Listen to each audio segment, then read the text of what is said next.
জয় শ্রীরাম বন্ধুরা, good evening. তো সন্ধ্যাবেলায় দেখো প্রদীপ নিয়ে চলে এসেছি। আর আজকে হচ্ছে 22 তারিখ। তো 22 তারিখে কি ভারতবর্ষের সবাই জানো, আমরা জানি সবাই।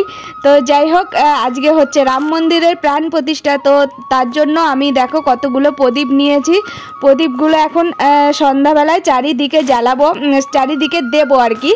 তো আজকের এই দিনের জন্য আমরা কিন্তু অনেক অনেক অনেক অপেক্ষা করেছিলাম। তো সেই ফাইনালি সেই দিনটা এলো। আর এত ভালো লাগছে, আর এত ভালো লাগছে কি বলবো।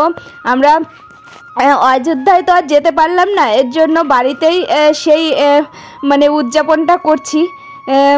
তো আমার ভীষণ ভালো লাগছিল কি বলবো। চারিদিকে প্রদীপ দিচ্ছিলাম, পুরো মনে হচ্ছিল যে আবার দিওয়ালি চলে এসছে, মানে দীপাবলি চলে এসছে। তো যাই হোক, হেভি লাগছিল। শুধু আমি একা দিচ্ছিলাম না, এখানে ভাইও প্রদীপ দিয়েছে। বাড়িটা পুরো আলোয় আলো হয়ে গেছিলো। দাঁড়াও, যখন লাইটটা নেভাবে তখন ভালো লাগবে দেখতে।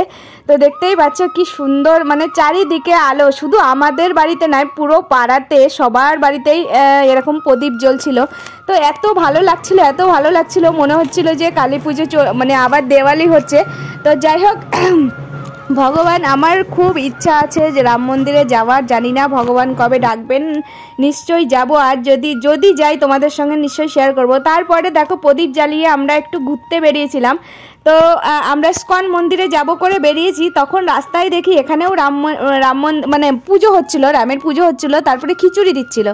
আর খিচুড়ি দেবে আর আমি খাবো না, এটা হতেই পারে না। মানে আমি যেখানেই বেরোই, যদি পুজোতে বেরোই না, যদি দেখি খিচুড়ি মানে ভোগ দিচ্ছে কোথাও, আমি কিন্তু খাবই। কিন্তু শুভ একটু লজ্জা পায়, ও নিতে চায় না, কিন্তু আমি গিয়ে নিই, তারপরে ও ঠিক খায়।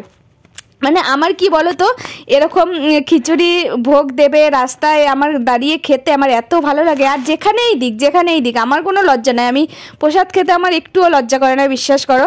তো আমি গিয়ে ঠিক নিয়েই নিই। তো যাই হোক, খিচুড়িটা এত সুন্দর হয়েছিল আর ভীষণ গরম ছিল। আমি আর শুভ একটাতেই খেয়ে নিয়েছি। তারপরে চলে এসেছি দেখো ইস্কন মন্দিরে। তো ইস্কন মন্দিরে এসেও দেখছি এত ভিড় কি বলবো। দেখতেই পাচ্ছ প্রচুর ভীষণ ভিড় হয়েছিল।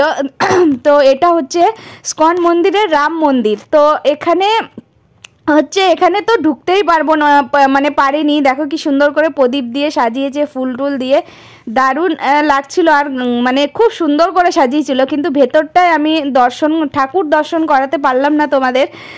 আমি নিজেই দর্শন করতে পারিনি, এত ভিড়। আর এই সময়টায় না সন্ধ্যা আরতি হচ্ছিল। তো সন্ধ্যা আরতি যেহেতু হচ্ছিল, ভেতরে আমরা যেতেই পারিনি, এত ভিড় ছিল। তো বাইরে থেকেই যেটুকুনি পেরেছি সেইটুকুনি তোমাদের সঙ্গে শেয়ার করলাম। আর এখানে গান করছিল, আর সবাই নাচ করছিল, দারুণ লাগছিল দেখতে। আর কি বলবো, এখানে কিছুক্ষণ আমরা ভীষণ আনন্দ করেছি। এখানে সন্ধ্যা আরতি সেরে আমরা পাশেই দেখছি মানে রাম মন্দিরে খিচুড়ি দিচ্ছে। তো খিচুড়ি দেবে আর আমি থাকবো না, এটা হতেই পারে না। আর খিচুড়ির লাইনটা দেখেছো, ভীষণ লম্বা লাইন পড়েছিল, আর আমরা সবার শেষে ছিলাম। তো যাই হোক, ভিডিওটা ভালো লাগলে লাইক কমেন্ট সাবস্ক্রাইব করে দিও। জয় শ্রীরাম।